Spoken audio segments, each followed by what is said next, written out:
আমার হাজব্যান্ড মারা যাওয়ার আগে জীবন বীমায় কিছু টাকা সঞ্চয় করেছিলেন, কিন্তু নির্দিষ্ট পরিমাণ টাকার পুরোটা দিয়ে শেষ করতে পারেননি।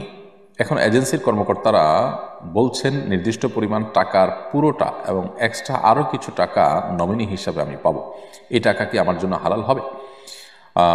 জীবন বীমা সাধারণত যেটি হয়ে থাকে এগুলো জায়েজ হওয়ার কোনো কারণ থাকে না, এগুলো না জায়েজ এবং হারাম, সেগুলো আমরা এর আগে বিভিন্ন সময় বলেছি। সারা বিশ্ব ওলামায়ে কেরাম ফতোয়া রয়েছে এর মধ্যে। অতএব সাধারণত জীবন বীমার যে ইয়েগুলো থাকে, আমাদের দেশে যে জীবন বীমা আছে এগুলো হারাম ফরম্যাটের উপরে প্রতিষ্ঠিত, যার কারণে এই জীবন বীমা যে আমি নির্দিষ্ট হারে মাসে মাসে টাকা দিয়ে গেলাম, এরপর মারা গেলে আমাকে অনেক টাকা দেওয়া হবে, এই যে অতিরিক্ত টাকা দেওয়া হলো কিসের বিনিময় হলো? কোনো ব্যবসায়িক চুক্তি ছাড়া। তো এগুলো নাজায়েজ এবং হারাম, এরপরে কোনো সন্দেহ নেই। এখন আপনার স্বামীর মৃত্যুর পর এজেন্সির কর্মকর্তা যদি বলেন যে নির্দিষ্ট পরিমাণ টাকার পুরোটা এবং আরও কিছু টাকা আপনাকে দিবে, তো আপনি সে টাকা নিলেও মূল টাকা যেটা আপনার স্বামী জমা করেছেন সেটুকু ভোগ করবেন, আর বাকি টাকা গরিব দুঃখীদেরকে দান করে দিবেন সওয়াব নিয়ত করা ছাড়া। যদি তারা বাকিটা 100 টাকা দেয় তাহলে সেটি এইভাবে আপনি ব্যয় করবেন, নিজে খরচ করবেন না। এরপরে প্রশ্ন হলো, মৃত ব্যক্তির ফটো তোলা বা ভিডিও কলে প্রবাসী আত্মীয় স্বজনকে দেখানো যাবে কিনা?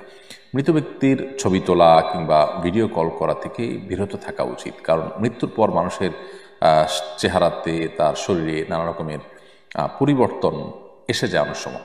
এই ছবি তোলাটা ভালো কোনো বিষয় নয়। এটা থেকে যথাসম্ভব আমাদের বিরত থাকা উচিত। এবং এমনিতে সাধারণ অবস্থাতেও প্রয়োজনীয় ছবি তোলা যায়।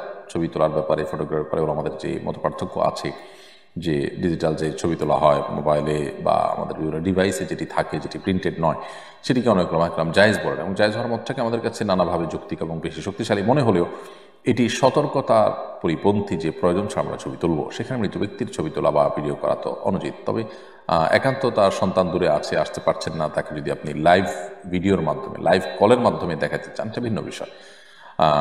তবে ছবি তোলা, বিশেষ করে তার অঙ্গ এবং চেহারা বিকৃত হয়ে যাওয়ার আশঙ্কা থাকলে না তোলা উচিত।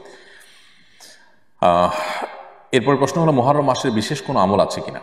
মুহররম মাসের বিশেষ আমল হলো বেশি বেশি নফল রোজা রাখা। নবী করিম সাল্লাল্লাহু আলাইহি ওয়াসাল্লাম বলেছেন, আফদালুস সিয়ামি বা'দা রমাদান শাহরুল্লাহিল মুহররম। রমজানের পরে সবচেয়ে উত্তম রোজা হলো আল্লাহর মাস মুহররম মাসে রোজা রাখা। এই জন্য মুহররম মাসের স্পেশাল বা বিশেষ আমল হলো এই মাসে বেশি বেশি নফল রোজা রাখবো আমরা ইনশাআল্লাহ তাআলা। যার যতটুকু তৌফিক হলো 2, 4, 5, 10টা করে যে যতটুকু পারেন নফল রোজা রাখবেন এই মাসটি অলরেডি কয়েকদিন গত হয়ে গেছে, বাকি যে দিনগুলো আছে আমরা নফল রোজা রাখার চেষ্টা করবো ইনশাআল্লাহ তাআলা। এটি হলো এই মাসের প্রধান আমল বা বিশেষ আমল। এর বাইরে এটি সম্মানিত 4 মাসের একটি সম্মানিত মাসের ভিতরে সবচেয়ে গুরুত্বপূর্ণ মাস হওয়ার কারণে সম্মানিত মাস এই রুটিন কাজগুলো, এবাদতগুলো, ভালো কাজগুলোকে বিশেষ গুরুত্বের সাথে করা এবং পাপের কাছ থেকে বেঁচে থাকার জন্য বিশেষভাবে সচেষ্ট থাকা, সেটা আমরা অব্যাহত রাখবো ইনশাআল্লাহ তাআলা। 10 মুহররম তাজিয়া মিছিল বের করা হয়। মিছিল অংশগ্রহণকারীরা নিজেদের গায়ে নিজেরা আঘাত করেন, এমনকি অভিভাবকরা নিজেদের শিশু সন্তানদের গায়েও আঘাত করেন। এবার শরীয়তের বিধান কি?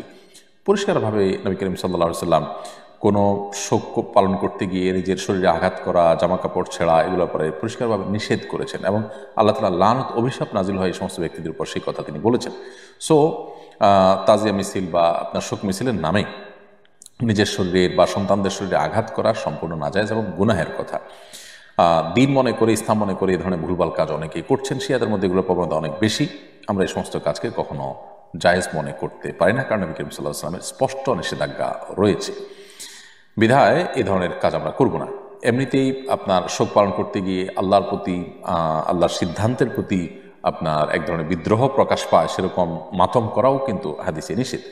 সো শরীরের মধ্যে আঘাত করার তো কোনো সুযোগই নাই। নবী করিম সাল্লাল্লাহু আলাইহি ওয়াসাল্লাম স্পষ্টভাবে বলেছেন যে ব্যক্তি তার গালে আঘাত করে, তার জামা কাপড় ছিঁড়ে, এই সমস্ত ব্যক্তিদের প্রতি আল্লাহ তাআলা লানত বর্ষিত হয় এবং সে ব্যক্তিকে রাসূল বলছেন যে আমার উম্মত তারা না, লাইসা মিন্না মান দরাবাল খুদুদ ওয়া শাক্কাল জুয়ুব, হাদিসে রয়েছে। এই জন্য এই কাজগুলো কোনো মুসলমান করতে পারেন না।